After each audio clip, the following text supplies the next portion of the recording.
আজকের সারা দিনে তোমরা যারা এক ওয়াক্ত নামাজ পড়ো নাই, নওজোয়ান একটা বার বলো,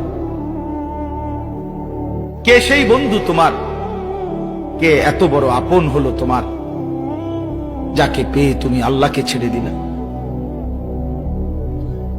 এক মা যদি বলে, পুত আমি সেই মা তোর, যে মা তোরে 9 মাস পেটে ধারণ করছি, আমি তোর সেই মা যে তোকে 2 বছর বুকের দুধ খাওয়াইছি, এমন মারে কেমনে ভুলে গেলি?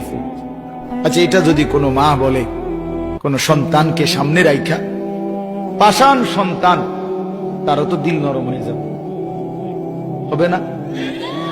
কিছুক্ষণের জন্য হলেও তো তার মনটা গইলা যাবে। মা আমারে দুধের দোহাই দিছে, মা আমারে গর্বের দোহাই দিছে।